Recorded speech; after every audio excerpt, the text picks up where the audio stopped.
Good morning students. तो आज का जो टॉपिक हमारा है वो है vector product of two vector. तो पहले इसको डिफाइन पढ़े तो फिर डिफाइन को समझते हैं, ठीक है। तो डिफाइन ये कह रहा है कि दो वेक्टर का जो क्रॉस प्रोडक्ट होता है वो क्या होता है, इस वेक्टर ए और वेक्टर बी के दोनों वेक्टर का मैग्नीट्यूड, जैसे मान लो यहाँ पे ए बी लिखा हुआ है, और इनके बीच का एंगल, इसका एंगल कितना है साइन थीटा। तो इनका दोनों वेक्टर का मैग्नीट्यूड और इसके बीच का एंगल का जो प्रोडक्ट का जो मैग्नीट्यूड आएगा वो इसका क्या आएगा, वेक्टर प्रोडक्ट कहलाएगा।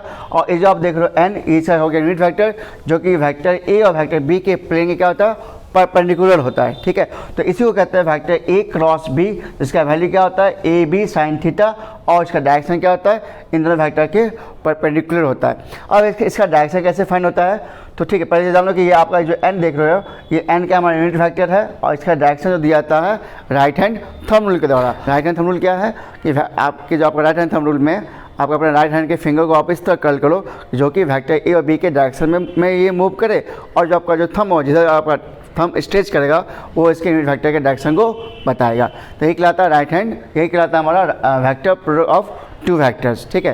तो डिफाइन क्या, डिफाइन करके ऊपर लेते हैं। डिफाइन कर रहा है द वेक्टर और cross product of two vectors is defined as the vector whose magnitude is equal to the product of two magnitude. कह रहा है कि दो वेक्टर का जो क्रॉस प्रोडक्ट है, ठीक है, वो डिफाइन किया जाता है वेक्टर जिसका कि मैग्नीट्यूड क्या होना चाहिए, जिसका मैग्नीट्यूड इक्वल है, किसके इक्वल है, तो इस वेक्टर ए क्रॉस बी का जो मैग्नीट्यूड है जो किसके इक्वल है, तो वेक्टर ए और बी के दोनों मैग्नीट्यूड के और इसके बीच के एंगल के प्रोडक्ट के इक्वल है।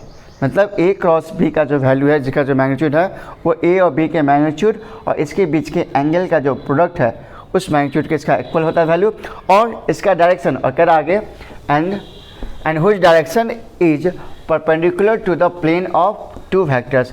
और जो वेक्टर ए और बी है, जैसे आप देख रहे हो फिगर में बनाया है, वेक्टर ए और वेक्टर बी है, इस वेक्टर ए और बी जो कि प्लेन, इस प्लेन के क्या होता है, वेक्टर ए और बी के प्लेन के क्या होता है, ये परपेंडिकुलर होता है इसका डायरेक्शन। मतलब ए क्रॉस बी के वेक्टर का जो प्लेन है, ठीक है, इस वेक्टर प्लेन के इसका डायरेक्शन क्या होता है, परपेंडिकुलर होता है, और इस डायरेक्शन को दिया जाता है किसके द्वारा, तो राइट हैंड थंब रूल के द्वारा दिया जाता है। तो राइट हैंड थंब रूल क्या है कि मुझे अपने फिंगर्स को इस तरह अरेंज करना है और अपने फिंगर्स को इस तरह कर्ल करना है जैसे इसका डायरेक्शन क्या ए से बी की तरफ हो, और जिधर थंब हमारा होगा वो हमारे इस यूनिट वेक्टर के डायरेक्शन को बताएगा, ठीक है। तो ये हमारा हो गया vector product of two vectors.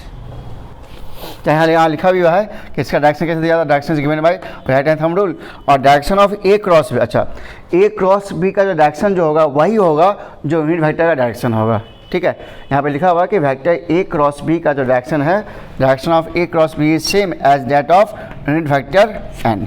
तो जो यूनिट वेक्टर का जो डायरेक्शन है वही हमारा क्या, ए क्रॉस बी का भी डायरेक्शन होगा, ठीक है। तो डायरेक्शन समझ गया, इसका वैल्यू समझ गए। तो वेक्टर ए क्रॉस बी क्या हुआ कि वेक्टर ए क्रॉस बी जो होता है, वेक्टर ए और वेक्टर बी के दोनों का मैग्नीट्यूड और इसके बीच के जो एंगल है साइन थीटा, उसका जो प्रोडक्ट का जो मैग्नीट्यूड आएगा वही इसका ए क्रॉस बी होता है। और जो एन है ये एन यूनिट वेक्टर होता है, ठीक है।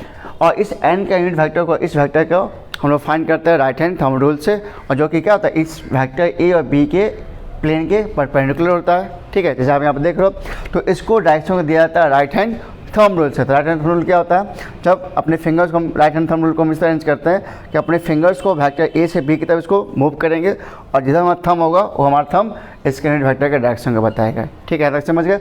और यहाँ लिखा हुआ है कि जो direction of A cross B है वो सेम ही हुआ जैसा कि जो कि यूनिट वेक्टर का डायरेक्शन होगा। मतलब ए क्रॉस बी का जो डायरेक्शन जो होगा वही सेम है जो कि यूनिट वेक्टर का डायरेक्शन है, ठीक है। तो आप ये समझ गए कि वेक्टर प्रोडक्ट क्या होता है। अब हम लोग देखते हैं इसका कुछ प्रॉपर्टीज, इसका एग्जांपल। अच्छा, अब ये भी जान लो कि वेक्टर प्रोडक्ट एग्जांपल कौन हो जाएगा। तो सुनो, पहला है आपका टॉर्क, ठीक है, angular momentum. These are the examples of cross product of या वेक्टर प्रोडक्ट। एग्जांपल लिख लो, एग्जांपल लिख लीजिएगा, ठीक है बच्चे। तो अब हम लोग डिस्कस कर रहे थे वेक्टर प्रोडक्ट के बारे में। तो उसका एग्जांपल क्या क्या है वेक्टर प्रोडक्ट का। उसका फर्स्ट हमारा टॉर्क, इसे एक सिंबल है टॉर्क का, तो आर इंटू एफ होता है, ठीक है। उसके बाद है angular momentum, R into P, ये लिनियर मोमेंटम हो गया, और ये हो गया हमारा instantaneous velocity omega into R. These are the examples of vector product. अब हम लोग जानते हैं, डिस्कस कर रहे हैं प्रॉपर्टीज ऑफ वेक्टर प्रोडक्ट। जैसे हमने डिस्कस किया था लास्ट क्लास में प्रॉपर्टी ऑफ स्क्वायर प्रोडक्ट, ठीक उसी तरह कुछ इसमें चेंजिंग है जिसमें डिस्कस करेंगे हम लोग प्रॉपर्टी ऑफ वेक्टर प्रोडक्ट। तो फर्स्ट प्रॉपर्टी लिखा हुआ कि A cross B equal to minus B cross A आ जाएगा, ठीक है। तो जब ये हमारा क्या कहता है, एंटी कम्यूटेटिव कहलाता है। मतलब जैसे हमने पढ़ा था डॉट प्रोडक्ट में कि A dot B equal to B dot A होता है, वैल्यू सेम आता है नहीं, क्योंकि मैग्नीट्यूड था। लेकिन यहाँ पे क्या है, डायरेक्शन है, यहाँ क्या है, डायरेक्शन है।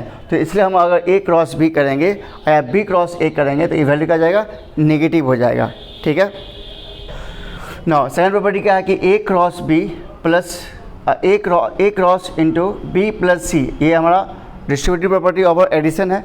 नहीं तो इसको ब्रेक कर लेंगे तो क्या जाए, ए क्रॉस बी और प्लस ए क्रॉस सी, इसको ब्रेक कर लेंगे तो प्रॉपर्टी जस्ट लाइक सेम की तरह डॉट प्रोडक्ट की तरह, वहाँ डॉट प्रोडक्ट था, यहाँ पे क्या था, क्रॉस प्रोडक्ट है, ठीक है। उसका यहाँ पर दिया हुआ है प्रॉपर्टी थर्ड, प्रॉपर्टी 4 और प्रॉपर्टी 5, और इसके बाद जो प्रॉपर्टी डिस्कस करेंगे वो सारी प्रॉपर्टी इंपॉर्टेंट है।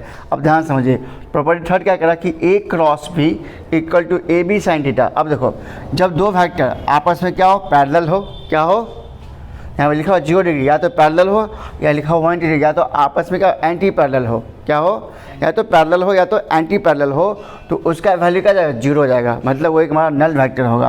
देखो फ़र्क है, जब हमारा दो वेक्टर आपस में पैरेलल हो और डायरेक्शन सेम हो तो एंगल कितना, 0 डिग्री, एंगल कितना, 0 डिग्री। तो साइन 0 में कितना मान होता है,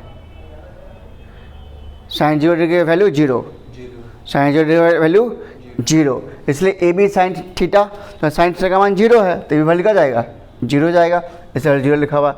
और साइन 180 का मान भी कितना होता है, 0 होता है, ठीक है। साइन 80 का भी मान 0 ही होता है, इसलिए ये तो हमारा हो गया एंटी पैरेलल, ये क्या हो गया, और ये क्या हो गया, पैरेलल। तो दो वेक्टर आपस में पैरेलल हो, 0 डिग्री मतलब 0 डिग्री का मतलब हो गया कि पैरेलल है, और 180 डिग्री का मतलब हो गया एंटी पैरेलल है, तो उसका जो मैग्नीट्यूड आएगा ए क्रॉस बी का वो 0 आएगा, और 0 आएगा इसलिए इसको कहते हैं नल वेक्टर, जिसका ऐसा वेक्टर जिसका कोई मैग्नीट्यूड नहीं हो, 0 हो, ठीक है, उसे कहेंगे नल वेक्टर, ठीक है। तो पॉइंट नंबर 4, ए क्रॉस है, यदि एक वेक्टर का क्रॉस प्रोडक्ट निकाले उसके वेक्टर के साथ, उसी वेक्टर के साथ, तो वो भी एक नल वेक्टर होगा। क्यों नल वेक्टर होगा, क्योंकि एक वेक्टर का क्रॉस प्रोडक्ट निकालना है उसी वेक्टर के साथ, तो दोनों का एंगल कितना हो जाएगा, 0 डिग्री होगा, क्योंकि सेम डायरेक्शन हो जाएगा। नहीं, और सेम डायरेक्शन होता है साइन 0 डिग्री का मतलब वैल्यू 0 हो जाता है, जैसे इसका मैग्नीट्यूड भी 0, तो ये भी हमारा नल वेक्टर है। तो 3 केस में नल वेक्टर हो गया 0।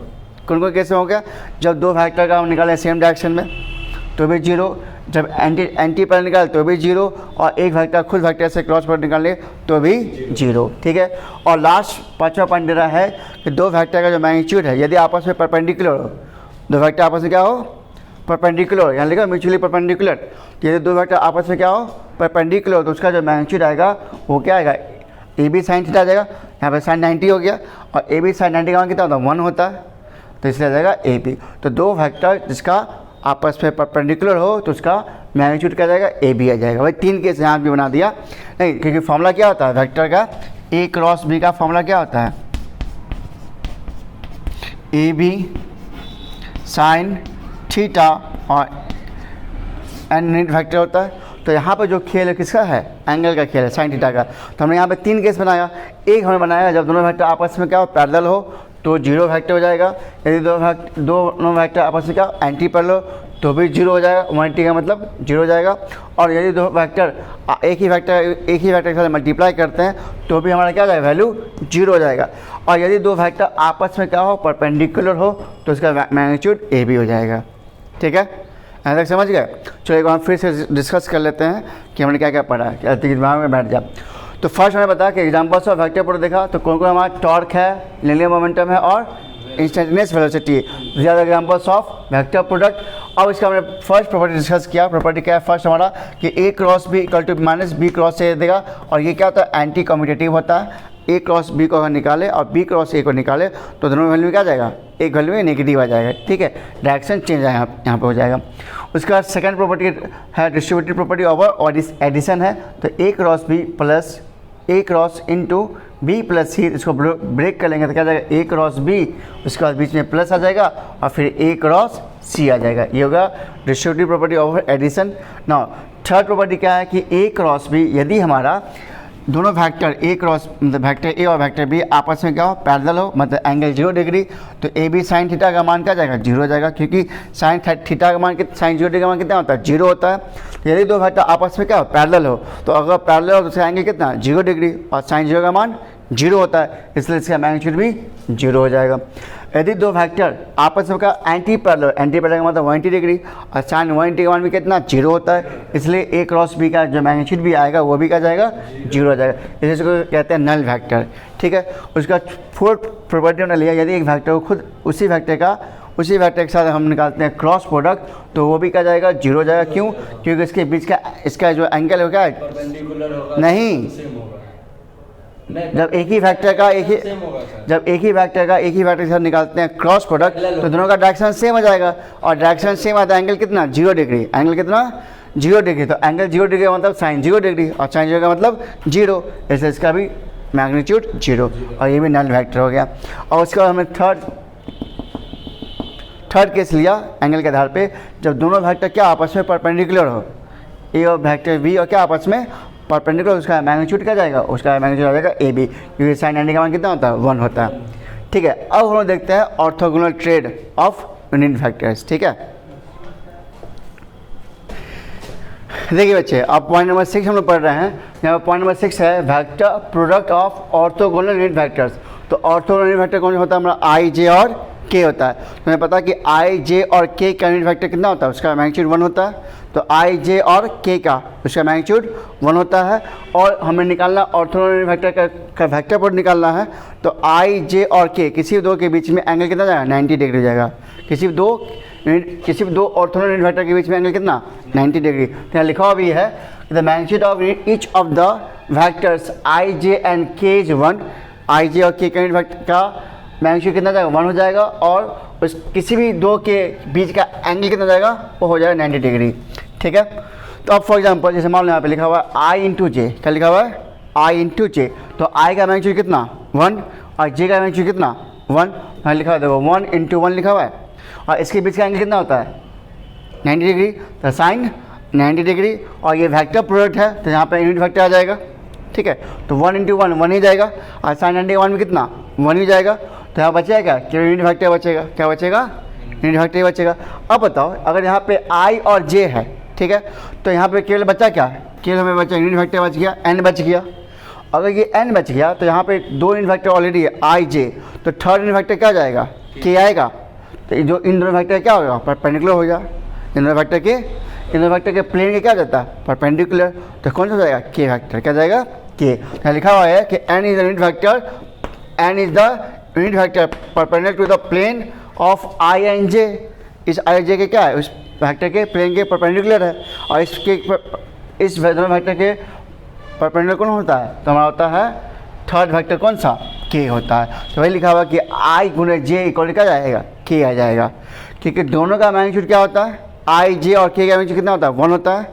ठीक है, इसके बीच का एंगल कितना होता है 90 होता है, तो जब इसको सॉल्व करेंगे तो क्या आएगा एन यूनिट वेक्टर आ जाएगा, क्या जाएगा एन। तो यहाँ जब आई जे किए तो एन यूनिट वेक्टर आ रहा है, और एन यूनिट वेक्टर अगर आ रहा है इसका मतलब क्या है, इसका डायरेक्शन क्या जाएगा के यूनिट वेक्टर आ जाएगा। ठीक है, अब है कि इसको हम लोग कैसे फाइंड करेंगे आई जी और के को, तो इसका यहाँ पे देखो एक हमने डायग्राम ड्रॉ किया है।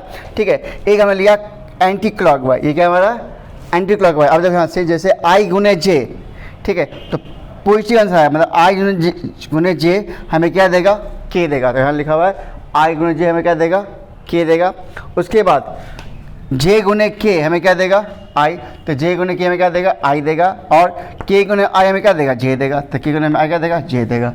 ठीक है, जब हमारा एंटी क्लॉकवाइज में हो तो हमारा ये यूनिट वेक्टर आ जाएगा ऑर्थोगोनल यूनिट वेक्टर। अगर दो वेक्टर का हम लोग वेक्टर बोर्ड निकालते हैं, ठीक है, ऑर्थोगोनल यूनिट वेक्टर का हम वेक्टर बोर्ड निकालते हैं in the direction of anti clockwise, तो हमारा आई गुने जे हमें के देगा, जे गुने के हमें आई देगा, और के गुने आई हमें जे देगा। आपको इस सर्कुलर फॉर्म से निकाल लेना है। ठीक है, अगर मान लो हमारा यही डायरेक्शन क्या हो एंड क्लॉकवाइज हो, क्या हमारा हो क्लॉकवाइज हो, तब देखो यहाँ पे क्या वैल्यू नेगेटिव आ जाएगा क्योंकि डायरेक्शन चेंज हो गया। तो हमें लिखा देखो मान लो जैसे है ये देखो जैसे कि आई गुने के है, ठीक है, तो आई गुने क्या देगा माइनस जे देगा, फिर जे गुने आई हमें क्या देगा के देगा, देखो जे गुने आई हमें क्या देगा माइनस के देगा, और उसके बाद जे गुने आई, उसके बाद आई गुने के या के गुने जे क्या देगा माइनस आई देगा। तो ये हमारा हो गया vector product of orthogonal unit vectors. अब एक और बात जानना है यहाँ पे, जैसे हमको निकालना हो आई गुने आई क्रॉस आई, क्या निकालना हो आई क्रॉस आई, तो आई क्रॉस आई का बीच का एंगल कितना जाएगा 0 डिग्री, कितना जाएगा 0। अगर 0 डिग्री हो जाएगा तो वैल्यू क्या जाएगा 0, कि इसका पूरा मल्टीप्लाई क्या जाएगा 0, इसका मैग्नीट्यूड 0, इसलिए I गुना I 0।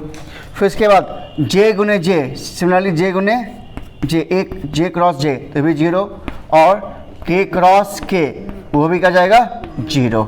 तो आपको याद रखना, देखो अब याद कर लो, स्केलर प्रोडक्ट में हमने पढ़ा था कि I गुने I डॉट I 1 होता है, J डॉट J 1 होता है, और K डॉट K 1 होता है। लेकिन वेक्टर प्रोडक्ट में ये वैल्यू क्या होता है 0 होता है। और 0 क्यों हुआ, क्योंकि इसके बीच का एंगल कितना है, साइन है, क्या है साइन है, और साइन 0 डिग्री वैल्यू क्या होता है 0 होता है। और जबकि वहाँ पे cos 0 पे 1 होता है, इसलिए वहाँ पे 1 आ रहा था और यहाँ पे 0 आ रहा है। तो ये दो मेन पॉइंट हो गया आपका vector product of orthogonal unit vectors के डायरेक्शन में, ठीक है, जिसमें हम लोग दो वेक्टर का क्रॉस वेक्टर प्रोडक्ट निकालते हैं।